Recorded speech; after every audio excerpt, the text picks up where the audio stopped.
Yes, welcome to this week's edition of BundesSpeaker, the Fresh Off Gig podcast with usually Ali, but he wasn't available today, so I'll be doing it more or less alone. But I won't be doing it alone because I have a guest with me today.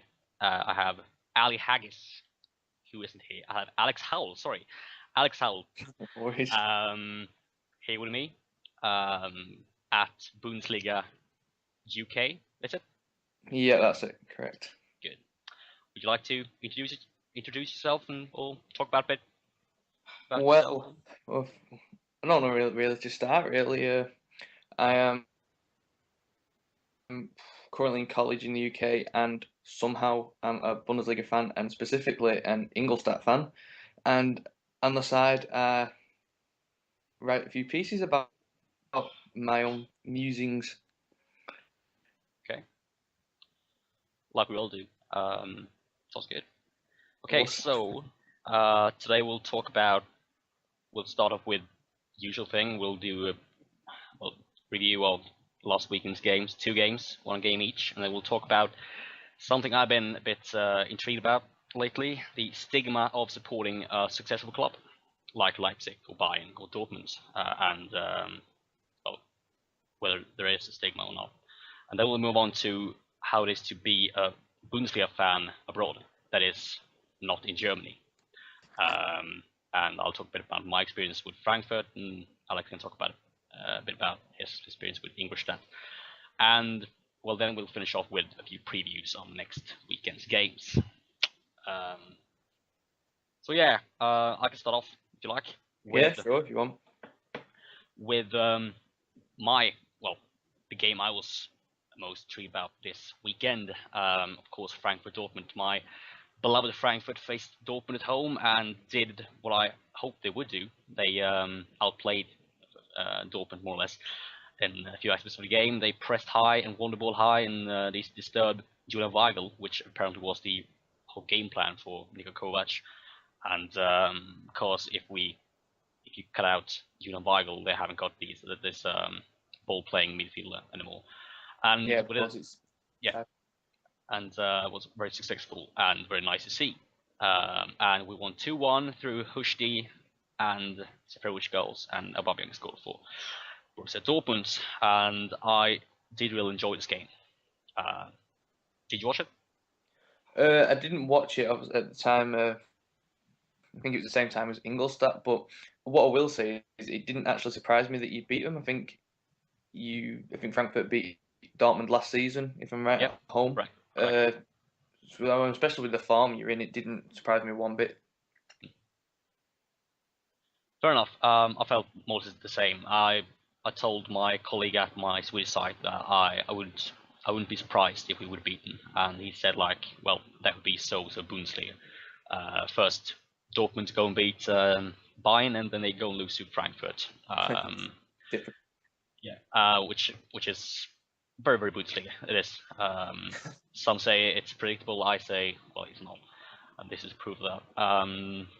So yeah, I was, and my love for Niko Kovac just keeps on getting deeper. I can't say like anything bad about him. Even his hair is amazing.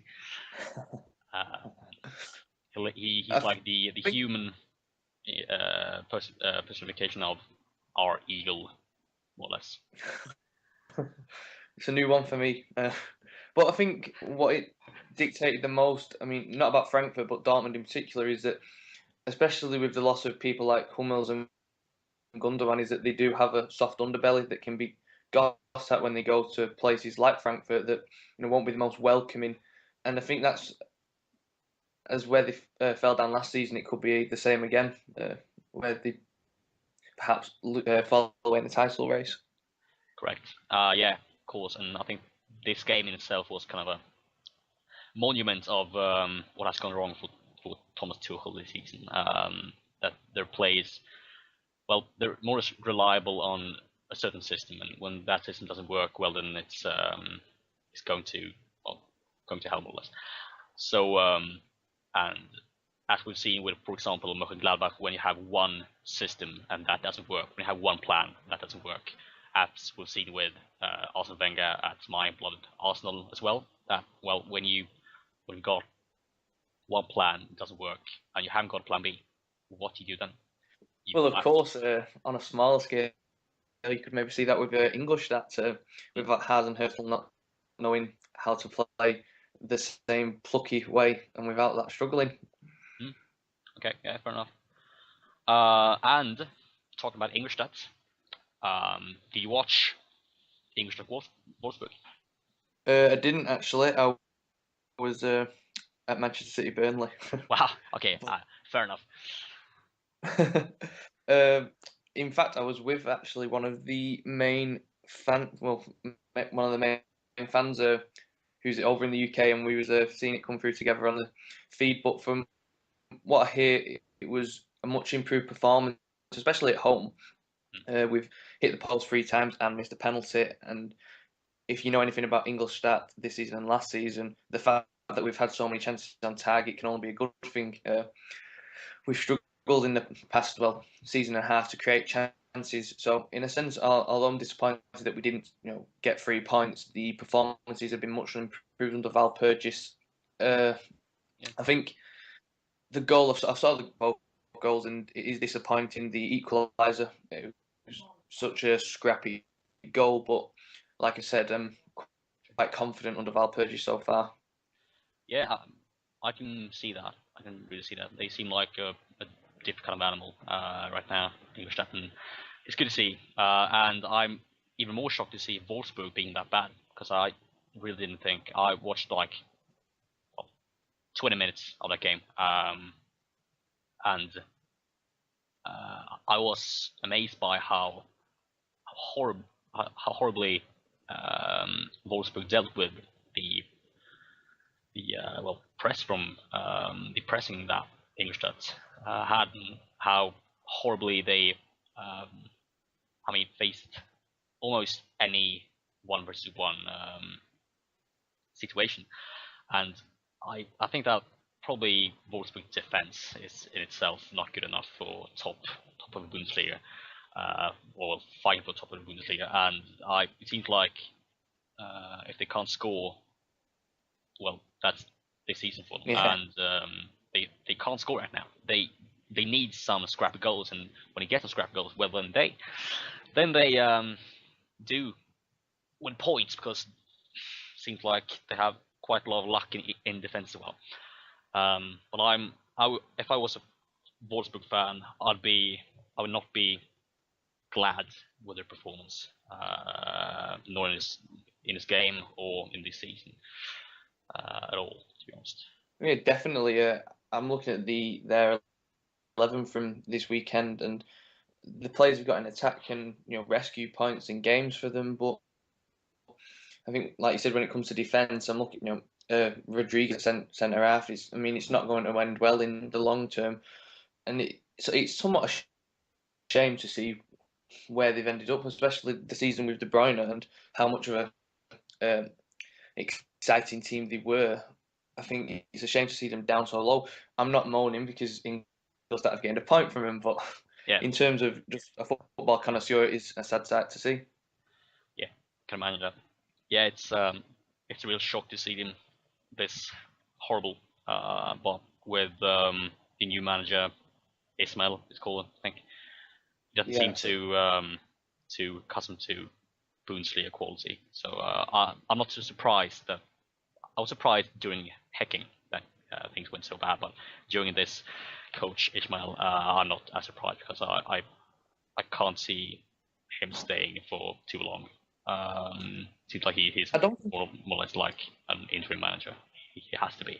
Yeah, definitely. I don't. At the same time, though, I don't think it was much of a shock. If you look at the transfer policy this summer, I don't think they've reinvested the money they've received for larger players or first brought in larger players generally. You could say that the Volkswagen, was it? I forget. Yeah, Volkswagen. Like turmoil massively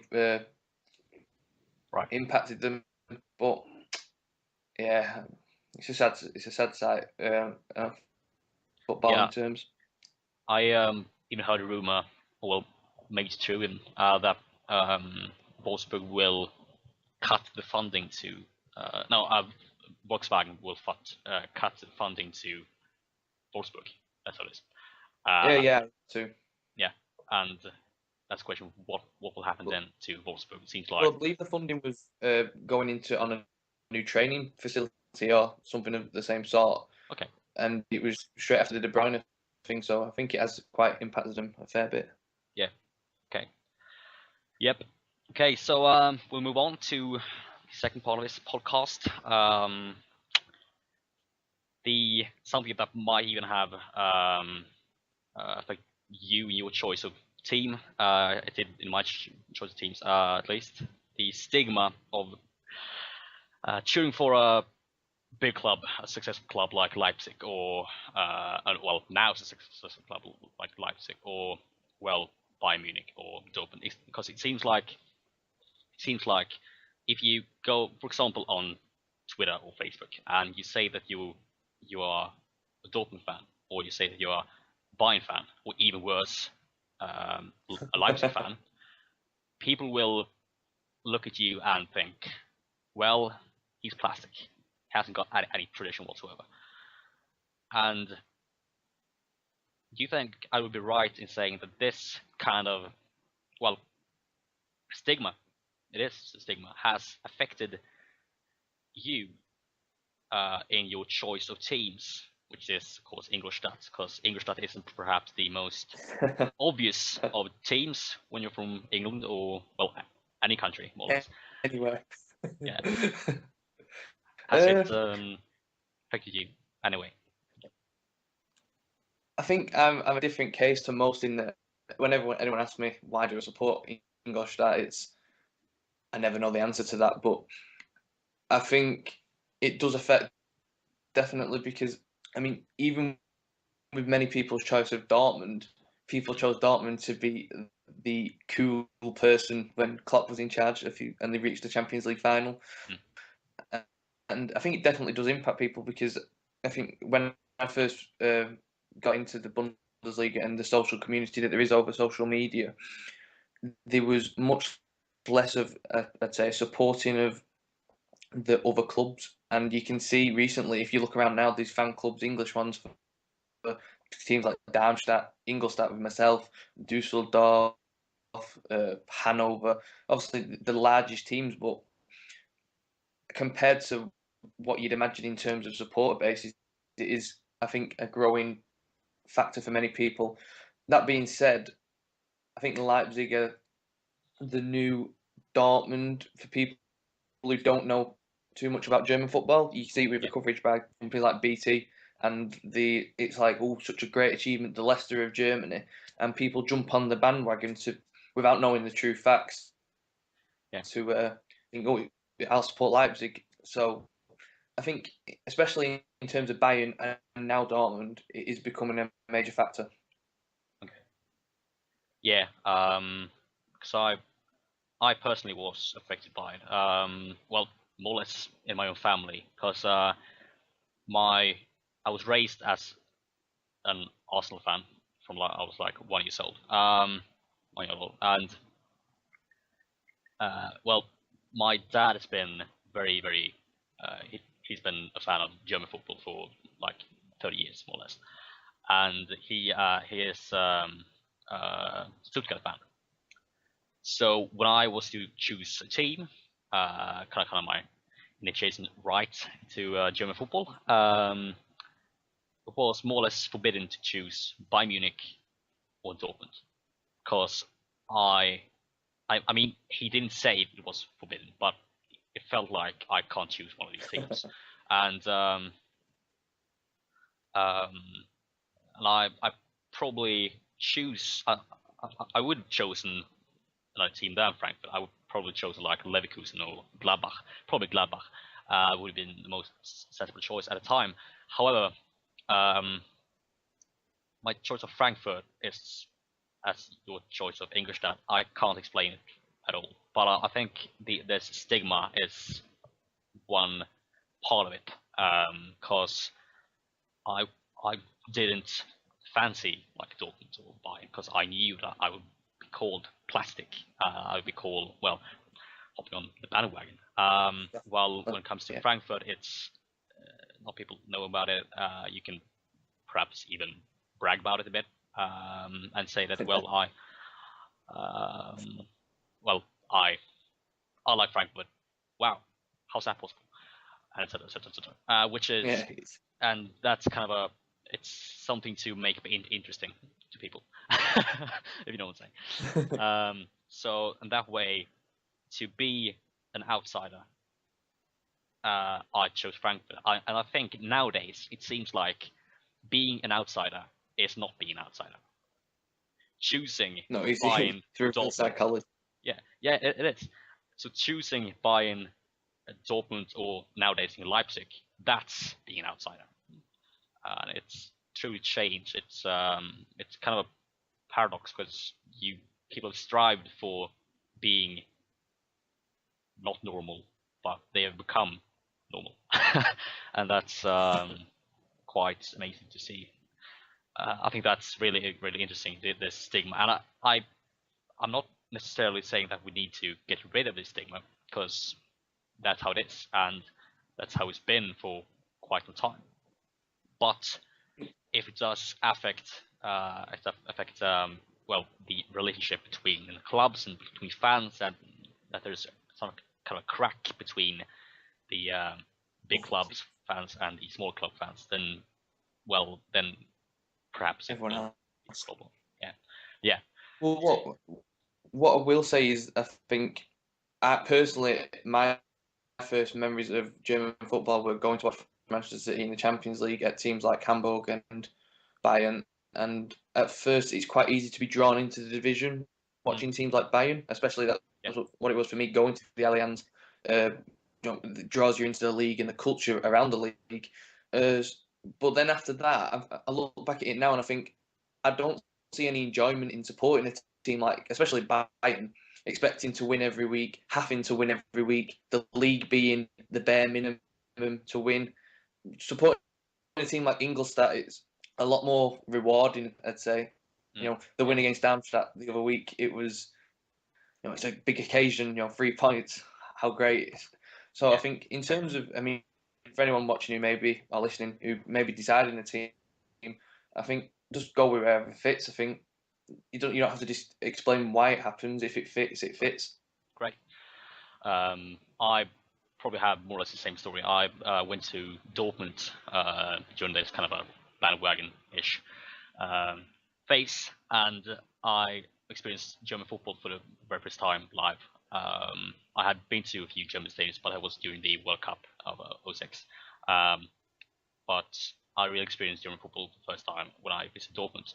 And, well, I was close to becoming a Dortmund fan, but as I said, I knew that, okay, if I do this, then I'll be called plastic, or I'll be called, well, you're not a real fan, you're just a hipster, which I am. I am a true hipster, but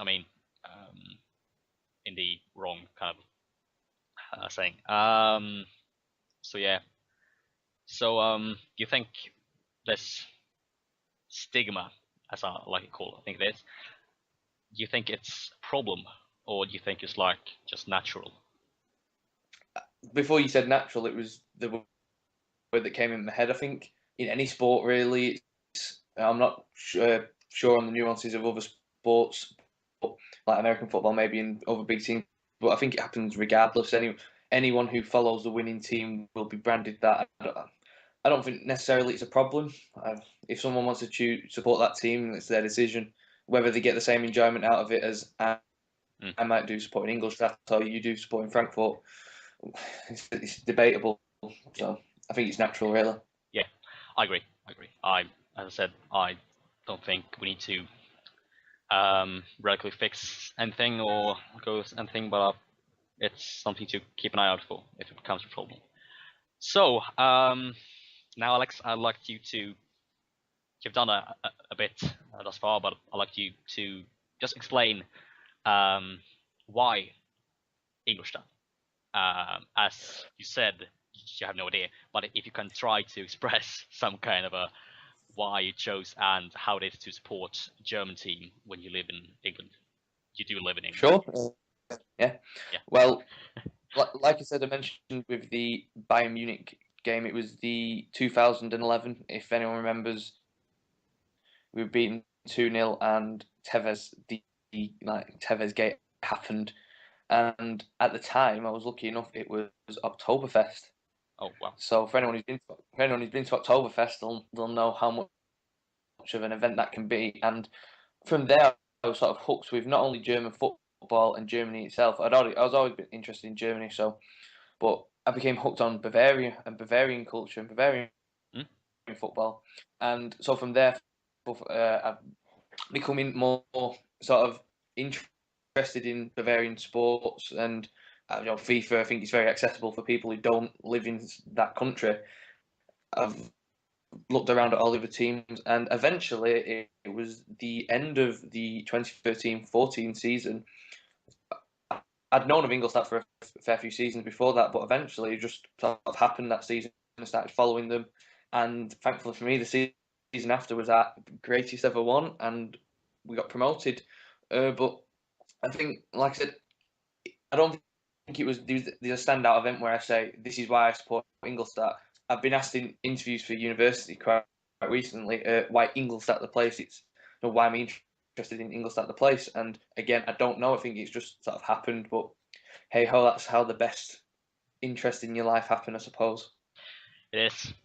It is. For me, it's, as I said, it started with Dortmund, much as sort of you with Bayern, and I've I've been to Bavaria quite a few times, and I do really enjoy Bavaria. But just like the cities themselves, they feel like a bit uh, too normal for me. I haven't been to Ingolstadt, so I can't judge that. But I've been to Augsburg, and while Augsburg is a magnificent city, it's been too normal. Oh, it's Uh, debatable that. really? Well, no, I mean it's just from the great rivals of Ingolstadt, Okay, yeah, Augsburg. fair enough. Fair enough. And I've been to Munich like 2 times, and I think Munich is a bit. Sorry about this, but I think Munich is a bit dull. If you compare it to like It Cologne. depends. I think, yeah, definitely in terms of the Altstadt in Ingolstadt, Augsburg, and Munich. I think personally magnificent. The Yeah, Altstadt, I think when you venture out into the suburbs, they're like you said, boring. But it's sort of like its own country, Bavaria. You know, if you know anything of the history of the yeah, unification of Germany, it's sort of Bavaria coaxed into it, sort of, and they have always had the sort of independent vibe flowing through there. yeah. I visited the Neuschwanstein this spring, and that's built in 1886, I think, or 1885, by the Bavarian king Ludwig. And you really get this, as I said, this independence vibe. That okay, this was too long ago that this was like a different kingdom, and you get that kind of that feeling in Bayern, well, Bavaria, because it has this. Well, first of all, the dialect is very special, of course, Sure, yeah. and the I mean the architecture and the people as well. They feel a bit different than at least in like northern Germans, because I felt like northern Germans, at least like Bremen, Hamburg, and Kiel, have been a bit rough, a bit not unfriendly, but not as friendly as they are in Frankfurt or Cologne Well, or especially Bavaria. I think if you look at, I think again, it's history teaches us lessons. I think those areas in the north, not particularly Bremen and other places, but were unified under Prussia for some time, and Mm, right. so there was more of a German, should I say, ethos around there. Yeah. But like you said with Bavaria, I believe I forget the difference. Is it the CDU that are in Bavaria? They have their own. CSU, I think. CSU, I think, are in Bavaria, and CDU are in the rest of. Or Yes. I think that's the. Yeah, Again, I don't know the reason for that, but no idea. it's just different on so many levels. Yeah, it's really odd. Me and Ali, we talked a bit about this kind of a well, why the northern Germany is less friendly, I should say, in general. And I, as a Swede, of course, came to the conclusion that it's because of it's a bit too close to Denmark. And that's why they're so grumpy, because, well, Denmark is right there. But yeah, well, my story is I went to Dortmund. I got interested in German football for real. I had been interested for kind of quite some time, but then this sparked an interest in me, and my father was of course delighted. Like,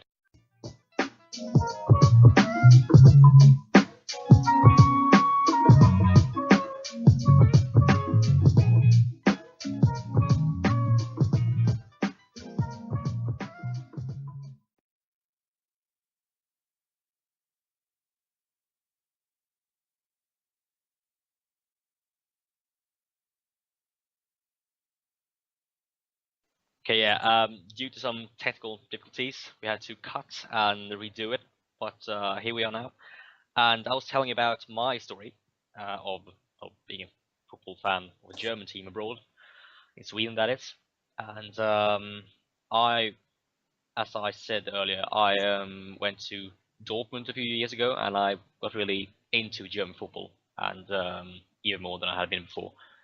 And my father was, of course, very glad that happened. And since then, I started to look at teams, and I looked at Hamburg, but I felt like Hamburg were a bit too bad, and I wouldn't like to start my supporting career with getting relegated. So I felt like, okay, I need to find some kind of a stable team, and then well, my official story is that, well, Frankfurt just felt right, but the unofficial story, which I will now tell you all, is that in like FIFA 12, I played with Frankfurt and things went very, very well. So I felt like, okay, well, Frankfurt might be something. And I looked it up and spoke to my father about it, and he said, okay, well, Frankfurt is a very nice club. So I decided for, okay, Frankfurt is my club. And I didn't feel like it would grow into what it has become, because right now I'm probably more passionate about Frankfurt than I am about Arsenal, because I've been having more and more. I've been, well, I generally do just prefer German football for English football in most aspects. So I think that's why possibly. And so watched, I hiked through Germany in this spring and watched my two first Frankfurt games live. Away at Gladbach, lost 3-0, and at home against Hanover, won 1-0. Then I watched my last game I watched was this autumn against Hamburg away, which we won 3-0. And I'm going to Frankfurt next week once again to watch against Hoffenheim. Well, that's my story, and I'm a big fan of the area Frankfurt's in, with Hessen, and the dialect is very nice. The Frankfurt as a city is amazing. It's when I visited New York, I felt like, well, this is poor man's Frankfurt. Of course it isn't, but well, that's how it would have felt like. It's definitely on my bucket list. Yeah. It's real nice, and the thing with Frankfurt seems to be like, you don't drink beer when you're in Frankfurt. You drink wine. You drink this apple wine. Oh, very unusual for Germany. Yeah, very, very unusual. That's like our specialty in Frankfurt, the Apfeloi, as we call it. And it's an amazing stadium. Waldstadion, or well, Commerzbank Arena, as it's called in official terms. Yeah, I do really recommend to visit Frankfurt. It's really nice city, all in all, with the banking district, and like one part of Frankfurt is like New York, and another part is like Chicago, and it's a mixture of many American cities, and it feels like you can really feel that the Americans were there after the war. Well, as we were mentioning yesterday with Bavaria, of course, there's a lot of history in Frankfurt as well, so it's quite a good draw in that sense too. A lot of culture there. Yeah, it is definitely. Even like the let's see the first king of or emperor, whatever it was, of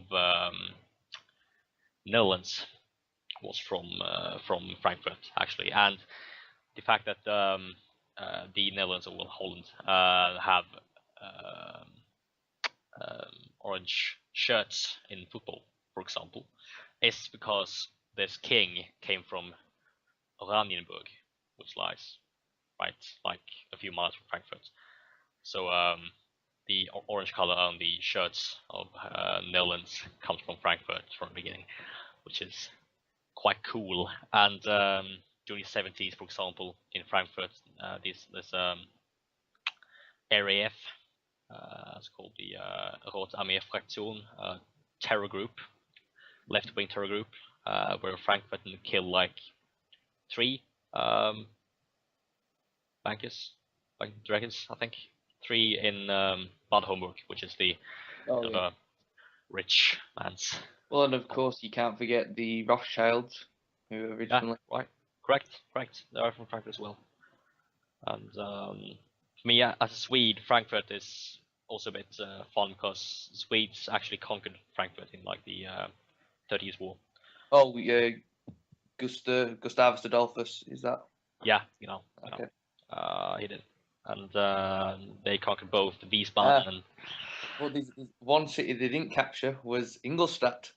Yeah, right. They sieged it, but they couldn't capture it. And the horse's head of the commander is now in the Ingolstadt Bavarian Army Museum. Really? Okay. Okay. Yeah. The Swedes had quite a rough time in Bavaria, all in all. They were in Rothenburg as well, but they failed due to they were going to conquer Rothenburg, which is like this amazing old city, and the governor of the city, he came out and said, "Okay, no, you will not conquer it. You will not burn this beautiful city." And the Swedes said, like, "Okay, if you can drink like 2 gallons of Franconian wine, we do not conquer Rothenburg." And so he did. And therefore, the Swedes, they didn't conquer Rothenburg. However, this governor, he died like right after having drank these. Well, of course, if you think until Adolphus's death, the campaign was going quite well. Yeah, it was. And after that, well, not so much. He died in Lutzen. Was it Saxony? Was that, I believe? 1627, 1632, yeah, 32, 632, Lutzen. Nobody where Lutzen is though. I probably should know. I think it's in Saxony. Okay, yeah, sounds recent. Yeah, so therefore Frankfurt is quite fun, and quite a few cities were in fact conquered by the Swedes, but Frankfurt was seen as the crown jewel of all the cities, apparently, both Frankfurt and Wiesbaden. So yeah, that's my story, and kind of a historical a detour. Yeah, exactly. Well, that's how it should be. But yeah, now we should probably move on to a few previews of next weekend's games, if you have any. If you have any game you would like to talk about. Well, I feel that it'd only be sensible to do Ingolstadt away at Werder Bremen, which is quite a 6-pointer as it looks at the moment. It also sees the return, or should I say, Ingolstadt's visit of former player Robert Bauer, who's now at Bremen. At the moment, I'm quite confident, we'll say, but we did win there last season, the last minute Moritz Hartmann penalty. How many of our victories came from the spot? Bremen haven't been in the best of form recently, but in players like Serge Gnabry, there's always the threat there. if we can keep up the defensive stability that we've shown somewhat under Valpurgis, we could stand a chance, because I think most people are aware that Bremen's largest weakness does come in their defence. Injury news at the moment, I'm not quite sure. It's not. Valpurgis has his press conference tomorrow, but I imagine, considering there wasn't many major injuries against Wolfsburg last weekend, it'll be much of the same. Alfredo Morales, in good news, will probably be back for the game after being injured for around a month. He could provide the legs in midfield that we've been missing, especially throughout the season, and his injury itself. Overall, I'd be very happy with 3 points, but more realistically, we'll go for a draw. Let's say. Yeah, just fair. Yeah, that's I mean, Bremen, they don't look too good, to be honest. Frankfurt won away against Bremen 2 weekends ago, I think it was, and Ayman Bakok scored a last minute. Great goal at that. Yeah, fantastic. And so yeah, Bremen is truly a pushover. They really are, and the coach really seems to be really seems to be tactically handicapped in quite a few aspects of the game, and I'm not sure Bremen will even stay up this season. I can actually see possibly even both Bremen and Hamburg going down. I think there are like 4 teams who can go down as it looks now, possibly 5 if Augsburg start to drop I'd points. agree with. I presume you mean us, Hamburg, Bremen, Darmstadt, and then obviously Augsburg. I'd agree with them 5. Yeah, and I mean, of course, Wolfsburg as it looks now, but Wolfsburg will start picking up points. It's too good to go down, you'd imagine. Yeah, they are, and it feels like they just need to click for like a few games, and then they will ride on that for a while, I think. So yeah, there are 5 teams, and I think between these teams, even though I mean Hamburg started horribly, Ingolstadt started off horribly as well, but they've started picking up points now, and if Ingolstadt win against Bremen, I think they go above them. Yeah. So that's that, and I think Bremen have had their best time of the seasons already. I think it won't get too much better because Max Kruse looks horrible, generally horrible, abysmal. I mean, sure, he hasn't played too much, but the last few seasons he's been more involved with like nightclubs and accidents and nudes leaking and etc. more than actually scoring goals. And Pizarro, of course, he can kick on, but I think he's actually a bit too old now because he looks a bit too sluggish. He was probably around when Gustavus Adolphus invaded Germany, so. Yeah, I think he might remember something about that. I think he probably has some first-hand memories from that. Yeah, of course, that's probable. But and then of course the midfield is with Clemens Fritz as well. I think he's 38, 37 years old. He was also there. He was also there. I think he actually survived the battle at Lutzen. I think he might even be a first one of the witnesses of Gustavus' death. I'd like to ask him about that. Then there's, I mean, Bremen's defense is, it's hard to say this because last season they actually had Janik Vestergaard, and Janik Vestergaard is among the worst footballers I have ever seen. He is abysmal. And now they have Niklas Moisander, who is more or less the exact same player, but he is a bit better at defending. Which isn't Weidwald's a good keeper, so he is. Positive for them. He is. He's decent at least, and that's probably one of the only things they have right now that's positive for them. Serge Gnabry, of course. Serge Gnabry, of course, yeah, that's true. And how he ever ended up at Bremen is beyond me. No idea. I think that's good for his career. Definitely, yeah. If Bremen do go down, then he He'll can get. leave for like a bit bigger club, like Frankfurt perhaps. um, and then Finn Bartels is good. Does the job. Yeah, does. And even though they lost, of course, lost 11 Östenali, it's yeah, it's there's not too. I think Finn Bartels is good enough for Bundesliga, and Gnabry is good enough for Bundesliga, and Kruse and Pizarro are good enough. But what they've shown so far this season, of course, Kruse has been injured, but I'm not sure they will stay up. I have to think both of the teams in the North Derby will go down. As looks right now. That would do me. Mm. I have a friend who's Hamburg supporter, so I would mind if they would get relegated, but yeah, I mean it's a very cocky club, and we Well, can I do think without them for a few after seasons. the two narrow escapes against Fort and then Karlsruhe, they probably, on balance, deserve to go down. They do, they do.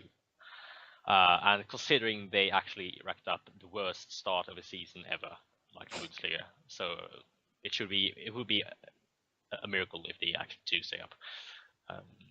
Of course, the same could have been said. For English, yeah, exactly. But the thing is, Hamburg have still not won a game. Yeah. So and they faced Darmstadt away, which is a bit easier than Massive game that on really with nice. Darmstadt's form included. Yeah, I think Pressure's mounting on Dirk Schuster. So. yeah, Dirk Schuster. He's at Augsburg, isn't he? Oh, yeah. Sorry, man. What's it called? Maya. Maya. Yes. First I name. could First name. picture him and all. Yeah, I could picture him and. Yeah, me too. Maya, last name, first name, a No. very German name. Oh, no. Oh, okay. Norbert. Norbert. Yeah, okay. That's a very I always German name. remember him. If you think actually, he's quite linked with Darmstadt after his exploits in the playoff game when he was at Arminia Ah, Bielefeld. right. That game. The last game If where you haven't seen it, yeah, YouTube it. do it. It's fantastic. It's really cool. Yeah. Well, the game I was going to talk about a bit was actually Hoffenheim versus Köln. Because I think that's probably one of the that's surprisingly a top spiel. Is it on TV? I think I don't know whether it's in England. In Sweden, it is. I think. What time kickoff is it? Well, in GMT, it's 2:30. On a Sunday? Is it? Or is it No, Saturday? Saturday. No, it won't be on TV. Then. Unfortunate. There's all streams. Um, so that's a real nice game. I'll look forward to that. And of course, Frankfurt's game is on Sunday, but with his Augsburg away, and that's not too interesting. Probably like 0-0. But Hoffenheim, Cologne, Köln is interesting because it's a fight, it's a clash between two very tactical managers. One absolute tactical, renowned mastermind in Nagelsmann, of course, and Stöger, who's one of the most underrated managers in Europe, in my opinion. Definitely, yeah. Fantastic. And so I'm looking forward to that clash. I think might be very tight. Both teams can score goals, well, which they have shown. Both teams can defend. But I do think Hoffenheim have struggled in the two games they have had to play without Kevin Vogt. They've struggled quite a bit. He's a key player for them. He's a surprisingly key player for them, the defensive midfielder turn central defender. And without him, they don't have this ball-playing defender in defense. So that could be a problem for them, especially against Cologne's high press, of course, and with Modest there as well. It might turn ugly, but you never know. If football got Benjamin Hubner's about. Yeah, Well. right. He's actually good. I had no idea. He is. He's underrated, definitely, Yeah, especially considering the peanuts we got for him, around €500,000, I believe it was. Yeah, I think it was. I saw something about that. Because I remember he was at another Bundesliga club a few years ago. Arlen, I think he started. Oh, and Wiesbaden. Okay. Yeah, because was that Human? It was no, okay, no, okay, I know. I meant Compa in Leipzig. Oh, Okay, that's our play. I mix this too.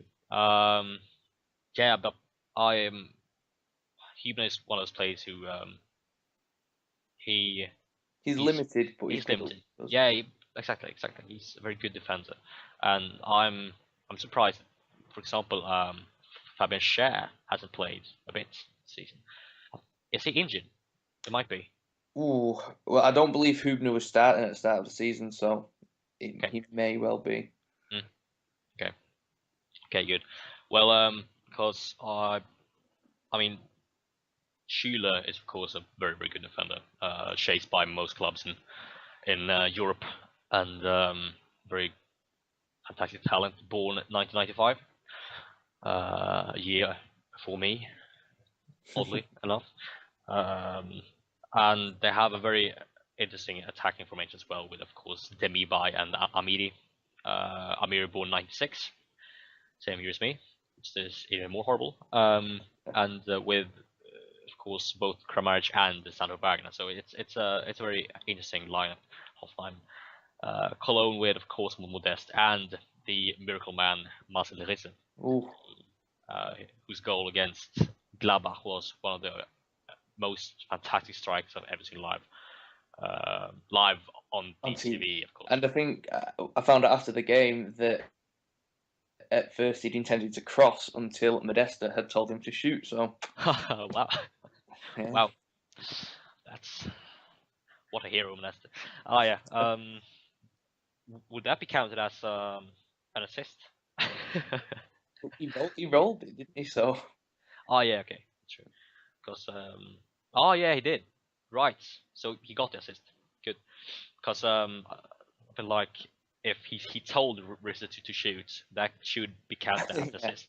indirect assist. Yeah, of course, exactly. But yeah, it's a very hard game to predict. I think like a draw, like 2-2 or 1-1 seems possible. Yeah, I'd go along the same lines with that. Well, I think the Werder Bremen Ingolstadt will be like 0-1 Ooh. or 0-2 Ingolstadt. I think. I genuinely can't see Bremen win this. It's possibly if like Gnabry has one of those games, but that happens once in a while. And alone, you can't do it alone. I don't think. Against Frankfurt, for example, Gnabry was quite invisible for a big part of the game. So if you limit him, you limit Bremen. And I think you can do that quite successfully as well. I think the only problem we'd have would be scoring, as it was against Wolfsburg and Darmstadt. So the pessimistic side of me would say a goalless draw or 1-1. Mm. Yeah, seems fair. Seems a bit more sensible to be pessimistic than optimistic.